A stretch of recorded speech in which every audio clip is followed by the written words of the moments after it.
मकड़ी चुड़ैल दुल्हन 2।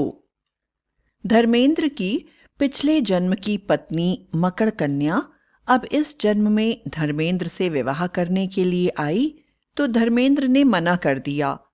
लेकिन धर्मेंद्र की याददाश्त वापस आ गई और अपनी पत्नी के साथ मिलकर जब वह गांव वालों के साथ अन्याय करने लगा तो सर्प कन्या ने अपने पति के साथ गांव वालों की सहायता की, किंतु मारी गई। गांव की देवी ने मकड़ कन्या को पत्थर का बना दिया और धर्मेंद्र को वापस इंसान बनाकर उसके पिता को सौंप दिया। अब आगे। धर्मेंद्र अपने घर वापस आ गया, लेकिन अब वह पहले वाला धर्मेंद्र नहीं था। वह पूरी तरह से बदल चुका था। इंसान बनने के बाद भी पिछले जन्म की यादें उसे बुरी तरह से सता रही थीं। उसे अपनी पत्नी की बेइंतहा याद आती थी। वह सोचता, मेरी पत्नी ने मेरे लिए जन्म जन्म तक मेरा इंतजार किया, किंतु मैं उसे पहचान न सका। जब हम दोनों की मिलन का समय आया तो इन गांव वालों के कारण देवी माँ ने मेरी पत्नी को पत्थर का बना दिया। मैं इन गांव वालों को बिना बदला लिए नहीं छोड़ूंगा। धर्मेंद्र ऊपर से तो कुछ भी नहीं दिखाता और सामान्य बना रहता, लेकिन अंदर ही अंदर अपनी पत्नी को वापस अपनी दुल्हन बनाने के लिए कोई ना कोई उपाय सोचता रहता। उसके दिमाग में हमेशा चलता रहता कि किस तरह वह अपनी पत्नी को वापस मकड़ कन्या बना ले। और उसके साथ एक दिन धर्मेंद्र चुपचाप बैठा हुआ कमरे के कोने में बने मकड़ी के जाले की तरफ देख रहा था तो उसकी भाभी बोली, क्या हुआ धर्मेंद्र भैया, बड़े उदास लग रहे हो? क्या आपको अपनी मकड़ी दुल्हन की याद आ रही है? और उसके सभी भाई बहन यह बात सुनकर उसका मजाक उड़ाते हुए जोर जोर से हंसने लगे। धर्मेंद्र का चेहरा क्रोध से लाल हो गया और पहली बार उसने खतरनाक आवाज में अपने भाई बहनों की तरफ देखते हुए कहा, तुम इंसान हो, इसका यह मतलब नहीं कि तुम हर जने का मजाक उड़ा सकते हो। वह दिन दूर नहीं जब इंसानों के इसी घमंड के कारण इंसानों का विनाश हो जाएगा। जिनके ऊपर तुम हंस रहे हो, कल वह तुम्हारे ऊपर हंसेंगे और तुम्हें अपने जीवन पर शर्म आने लगेगी। धर्मेंद्र के भाई बहन धर्मेंद्र की आवाज में भरा गुस्सा और क्रूरता देखकर काफी घबरा गए और वहां से चले गए। धर्मेंद्र बहुत देर तक कमरे में बैठा मकड़ी के जाले को देखता रहा और उसे नींद आ गई। धर्मेंद्र जब सोकर उठा तो यह देखकर हैरान रह गया कि उसका पूरा शरीर भी मकड़ी के जाले से लिपटा हुआ था। वह घबरा कर उठकर बैठ गया। अचानक कमरे की उस कोने में लाल रंग की रोशनी हो गई जिस कोने में मकड़ी का जाला बना हुआ था, और उस मकड़ी के जाले से एक आकृति प्रकट होने लगी और देखते ही देखते वह मकड़ कन्या में बदल गई। वह बोली, धर्मेंद्र, तुम्हें आश्चर्यचकित होने की कोई बात नहीं है। मैं तुम्हें बताती हूं, मैं तुम्हारी पत्नी की छोटी बहन विलुप्ता हूं। मुझे पता है कि तुम्हारे साथ और मेरी बहन के साथ मानव जाति ने कितना अन्याय किया है। मकड़ राज्य के लोगों ने मुझे तुम्हारी सहायता करने के लिए भेजा है। तुम्हारे शरीर पर लगे हुए जाले तुम्हारे अंदर उस शक्ति को फिर से डालने के लिए हैं जो इंसान बनने के कारण तुम्हारे शरीर से चली गई थी। अब तुम फिर पहले की भांति अपनी सारी शक्तियों का इस्तेमाल कर सकते हो, लेकिन वन देवी के कारण तुम वापस मकड़ा नहीं बन पाओगे और इंसान के रूप में ही तुम्हें यह जन्म बिताना होगा। विलुप्ता की बात सुनकर धर्मेंद्र को बड़ा ही संतोष हुआ और वह बोला, मुझे समझ में नहीं आ रहा है कि मैं किस तरह अपनी पत्नी को वापस पत्थर से मकड़ कन्या में बदल सकता हूं। मैं मुझे दी शक्तियों का उपयोग किस तरह से करूं कि मेरी पत्नी वापस मुझे मिल जाए। विलुप्ता बोली, धर्मेंद्र, हमें पत्थरों की देवी चट्टानिका की आराधना करनी होगी। यदि वह हमसे खुश हो गई तो वह तुम्हारी पत्नी को वापस पत्थर से उसके रूप में ले आएंगी, वरना हमें फिर अगले जन्म का इंतजार करना होगा। बेताली पर्वत बड़ा ही भयानक पर्वत था। जंगली जानवरों, भूत पिशाच आदि से भरा हुआ था।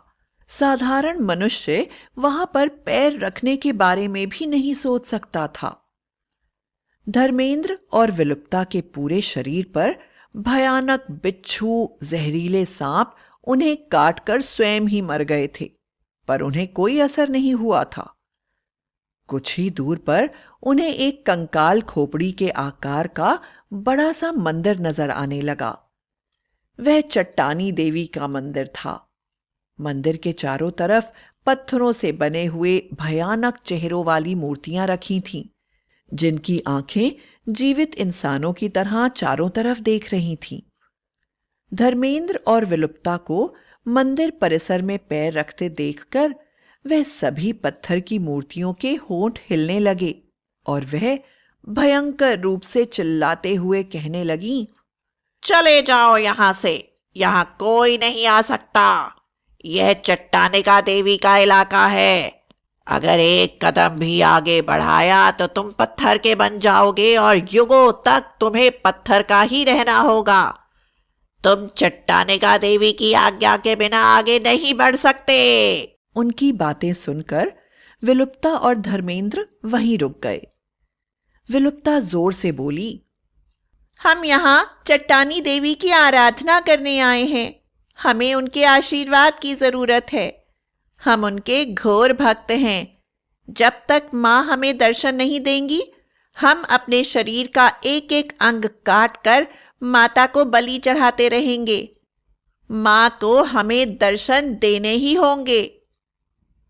धर्मेंद्र और विलुप्ता वहीं बैठ गए और एक एक करके अपने शरीर के अंग काटने लगे और चट्टानिका देवी को प्रसन्न करने के लिए तरह तरह के मंत्र उच्चारित करने लगे। विलुप्ता ने सबसे पहले अपने बाएं हाथ की उंगलियां काटनी शुरू करी।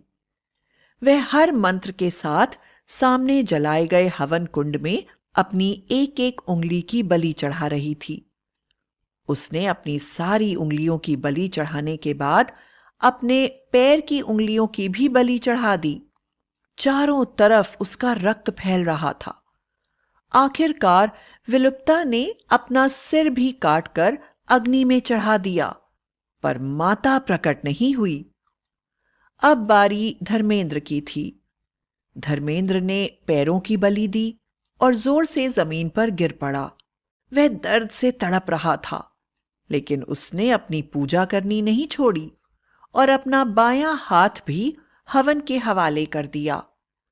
उसने तलवार को उठाकर अपने सिर की बलि देने की कोशिश की, किंतु ऐसा करते ही चट्टानिका देवी वहां पर प्रकट हो गईं।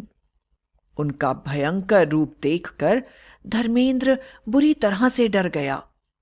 माता बोली, क्यों जगाया है मुझे? क्या चाहते हो तुम? मैं ज्यादा देर यहां नहीं रह सकती। बोलो, तुम्हें क्या चाहिए? धर्मेंद्र बोला, माता, मैं मकड़ कुमार हूं। इंसानों ने मेरी पत्नी को पत्थर का बना दिया है। मैं अपनी पत्नी को वापस जीवित करना चाहता हूं और मैं चाहता हूं मेरी पत्नी की बहन विलुप्ता भी वापस जीवित हो जाए। माता भयंकर तरीके से हंसी।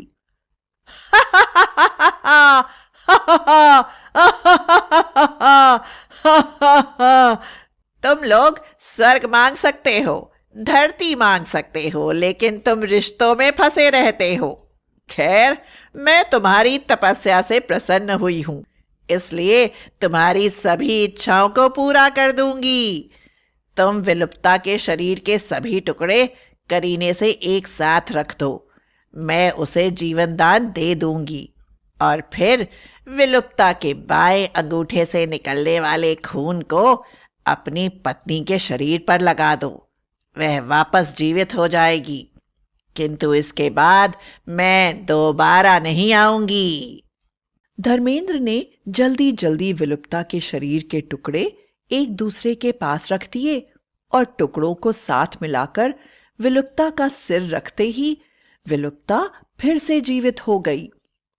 लेकिन धर्मेंद्र यह देखकर हैरान रह गया कि उसने जल्दी जल्दी में विलुप्ता के हाथ की जगह पैर और पैर की जगह हाथ रख दिए थे और विलुप्ता उसी रूप में जीवित हो गई थी।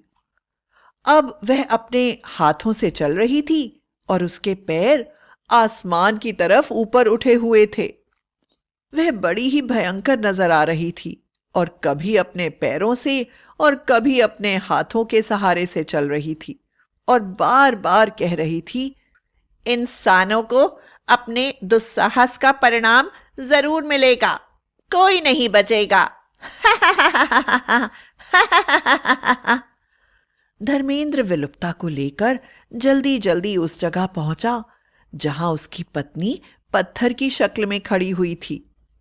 धर्मेंद्र ने तुरंत विलुप्ता के बाएं हाथ के अंगूठे को काटा और उसका खून मकड़ कन्या के माथे पर लगा दिया। उसके ऐसा करते ही वह तुरंत जीवित हो उठी। अपनी पत्नी को वापस जीवित देखकर धर्मेंद्र बड़ा प्रसन्न हुआ और वे तीनों भयंकर आवाजों के साथ हंसने लगे और उन्होंने गांव वालों से प्रतिशोध लेने के लिए एक भयंकर योजना बनाई।